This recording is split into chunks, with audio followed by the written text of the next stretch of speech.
Hello guys, welcome to Prep and Peace।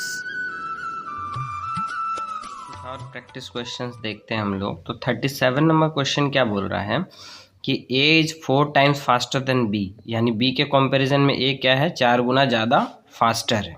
ठीक है, यानी इफिशियंसी उसका ज़्यादा है 4 गुना। Hence is able to complete a work in 30 days as compare to B. जब इस तरह से लिखा हुआ है in 30 days as compare to B, यानी मतलब इसका बोलने का मतलब हुआ कि बी जितने दिन में काम करेगा उससे 30 दिन कम समय लेगा ए काम को करने में। ठीक है, तो find the time in which they together can complete the work. ठीक है, तो इफिशियंसी का रेशियो कैसे निकालेंगे, तो बी यदि 1 है तो उसका 4 गुना ज़्यादा फास्टर है ए, तो 4 हो जाएगा। ठीक है, 1 और 4, तो टाइम का रेशियो जस्ट इसका अपोजिट हो जाता है, तो 1 इस साइड 4 इस साइड, यानी 1:4। अब ये टाइम, इसमें टाइम का गैप कितने का है, 4 और 1 के बीच में 3 का गैप है, यानी 3 रेशियो इज इक्वल टू क्या कर देंगे, 30 के बराबर। 30 डेज कम लग रहा है ना उसको, तो 30 के बराबर, देयरफॉर 1 रेशियो क्या हो गया, 10 के बराबर। यानी हमको पता चल गया कि ए को 10 डेज लगेगा और बी को 40 डेज लगेगा। 10 से मल्टीप्लाई करेंगे, बी को 40 डेज लगेगा। तो टोटल वर्क यदि निकालना हो तो हम मान के चल रहे ए का इफिशियंसी और ए का टाइम ले लेते हैं। तो ए का इफिशियंसी 4 और ए का टाइम क्या है, 1 रेशियो किसके बराबर है, 10 के बराबर, तो 10 यानी 40 हो गया टोटल वर्क 40। अब ए प्लस बी को मिलके करना है, पूछा क्या गया है कि time in which they together can complete the work, मतलब दोनों साथ मिलके कितने दिन में करेंगे। तो A plus B is equal to total work 40 divided by दोनों का इफिशियंसी को ऐड कर देंगे, 4 + 1 यानी 40/5, यानी 8 डेज का टाइम लगेगा दोनों को मिलके काम को कंप्लीट करने में। ठीक है, बढ़ते हैं अगले क्वेश्चन पे। तो क्वेश्चन नंबर 38 क्या बोल रहा है कि A is 3 times as productive as C। मतलब लैंग्वेज अलग अलग होगा, बाकी बोलने का मतलब वही है कि A जो है C से 3 टाइम्स ज़्यादा प्रोडक्टिव है, इफिशियंसी उसका 3 गुना ज़्यादा होगा। तो इसीलिए यहाँ पे देखिए इफिशियंसी कैसे लिख दिए हम, 3:1। Together they can do a complete work in 22.5 days, मतलब दोनों मिलके एक पूरा काम को कर लेते हैं 22.5 डेज में। ठीक है, अब उसके बाद क्या बोल रहा है, बी को इंट्रोड्यूस कर रहा है। If B joins them after working for 15 days, यानी ए और सी मिलके 15 दिन काम किया, उसके बाद बी ने ज्वाइन किया। तो पूछा क्या है, in how many days can they finish the rest of the work if B alone can do the work in 15 days, यानी बी अकेला उस काम को कितने दिन में कर पा रहा है, 15 दिन में। तो पूछा जा रहा है कि कितने दिन लगेंगे उसको टोटल काम को फिनिश करने में। तो ए और सी का अभी बी वाला पार्ट अभी रहने देते हैं। ए और सी का इफिशियंसी का रेशियो क्या हो जाएगा, यदि ए 1 है, सी यदि 1 मान लेते हैं तो उसका 3 गुना ज़्यादा हो जाएगा, 3 टाइम्स मोर, यानी ये हो जाएगा 3। तो टोटल वर्क यदि निकाला जाए तो दोनों का इफिशियंसी जोड़ देंगे, और कितने दिन में करते हैं लोग दोनों मिलके काम को, 22.5 डेज। तो 3 + 1 × 22.5, यानी वर्क इज इक्वल टू क्या होता है, इफिशियंसी इंटू टाइम। तो इफिशियंसी इंटू टाइम कर दिए। अब यहाँ पे 90 डेज हो गए, तो 90 क्या हो गया हमारा टोटल वर्क। तो अब 15 डेज तक ए और सी मिलके काम करते हैं, तो ए और सी मिलके कितने दिन तक काम किए, 15 दिन तक। तो कितना काम हो गया 15 दिन के अंदर में, तो ए और सी मिलके यानी 3 + 1 15 दिन तक किए, तो 60 काम कंप्लीट हो गया हमारा।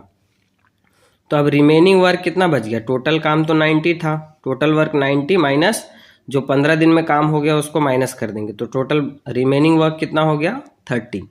अब यहाँ पे हमको बी का इफिशियंसी पहले निकाल के एक बार रखना होगा, क्योंकि बी अकेला किसी काम को कर दे रहा है कितने दिन में, 15 दिन में। तो टोटल काम है 90, वो 15 दिन में कर दे रहा है, तो इफिशियंसी बराबर क्या होगा, वर्क डिवाइडेड बाय टाइम। तो यहाँ से इफिशियंसी क्या आ गया, 6। तो अब हम लोग डायरेक्टली निकाल सकते हैं कि ए बी और सी मिलके तीनों मिलके काम को करेगा तो रिमेनिंग वर्क को करने में कितना टाइम लगेगा। तो रिमेनिंग वर्क है 30, और तीनों का इफिशियंसी को ऐड कर देंगे, 3 + 1 + 6। तो तीनों का इफिशियंसी ऐड कर दिया, 30/10 यानी 3 डेज आंसर। आगे बढ़ते हैं, अगले क्वेश्चन पे देखते हैं।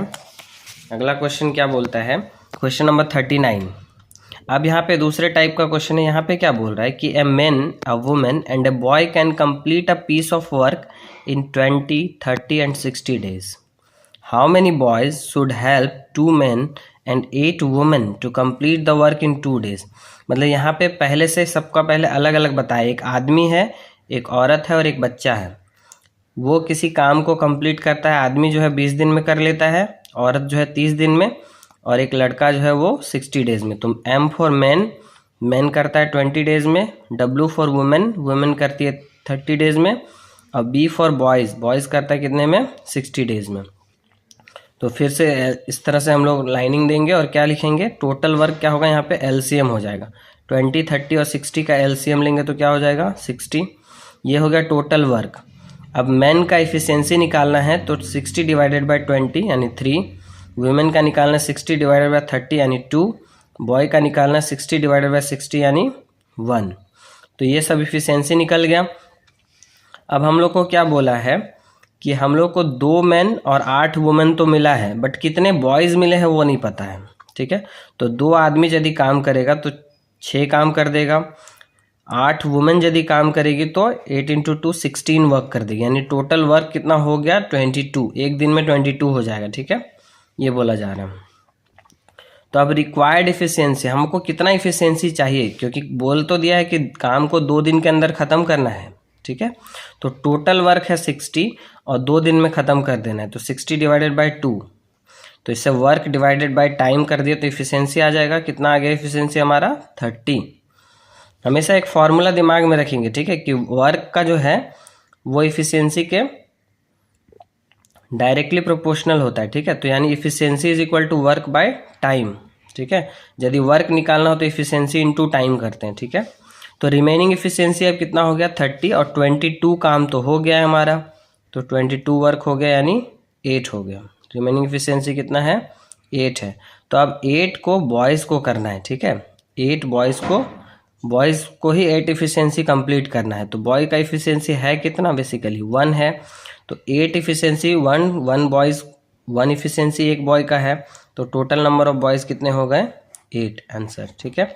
यानी 8 बॉयज़ हमको चाहिए उस काम को 2 दिन में यदि कंप्लीट करना है। अब सिमिलर टाइप का एक और क्वेश्चन देखते हैं। इसमें क्या बोला है कि a man, a women and a boy can complete a piece of work in 12, 15 and 20 days. तो मैन करते हैं 12 डेज में, वुमेन 15 डेज में, और बॉय करता है 20 डेज में। फिर से एलसीएम लिए, 12, 15 और 20 का एलसीएम क्या आ जाएगा, 60। 12 5 जा 60, 15 4 जा 60 और 23 जा 60। अब यहाँ पे सिमिलर टाइप का क्वेश्चन क्या बोल रहा है कि how many boys should help, कितने आदमी को कितने लड़कों को हेल्प करना होगा। एक आदमी है और 2 औरत है, ठीक है, 1 मैन एंड 2 वुमेन जो कंप्लीट कर रहे काम को कितने दिन में कंप्लीट करना है, यहाँ पे भी 2 दिन में कंप्लीट करना है, ठीक है। तो 2 दिन में कंप्लीट करने के लिए रिक्वायर्ड इफिशियंसी क्या होगा, total work divided by number of days. तो टोटल वर्क 60 डिवाइडेड बाय 2 क्या हो गया, 30, यानी 30 इफिशियंसी हमको चाहिए। तो रिमेनिंग इफिशियंसी कितना हो जा रहा है, तो देखिए यहाँ पे पहली बात, एक मैन है, एक मैन कितना काम कर देगा, 5 काम कर देगा। 2 वुमेन है, 2 वुमेन कितना काम कर देगी, 8 काम कर देगी। तो 5 और 8 मिलके कितना हो गया, 13 वर्क हो चुका रहेगा हमारे पास। तो रिमेनिंग इफिशियंसी कितना हो गया, 30 टोटल चाहिए था, जिसमें से 13 तो मैन और वुमेन मिलके कर दे रही है, तो बचा हुआ इफिशियंसी कितना हो गया, 17। अब यही 17 बॉयज़ को करना है मिलके, जितना भी बॉयज़ आएगा उसी से निकालेंगे हम लोग। तो बॉयज़ कितने चाहिए, 17 डिवाइडेड बाय, अब ये जो बॉय का इफिशियंसी, एक बॉय का इफिशियंसी कितना है, 3 है, तो 17 डिवाइडेड बाय 3, तो ये अप्रॉक्सीमेटली वैल्यू कितना आ रहा है, 6 बॉयज़ के अराउंड, ठीक है। क्योंकि 18 होता तो एग्जैक्टली 6 आता, बट यहाँ पे हम क्या मान के चलेंगे कि 6 बॉयज़ चाहिए होगा, क्योंकि 5 में तो काम नहीं चलेगा, 5 तो 15 होना चाहिए था, तो 15 से ज़्यादा यानी 6 बॉयज़ इज आंसर होगा, यानी option number B will be the correct answer. मिलते हैं अगले वीडियो में कुछ और प्रैक्टिस क्वेश्चंस के साथ।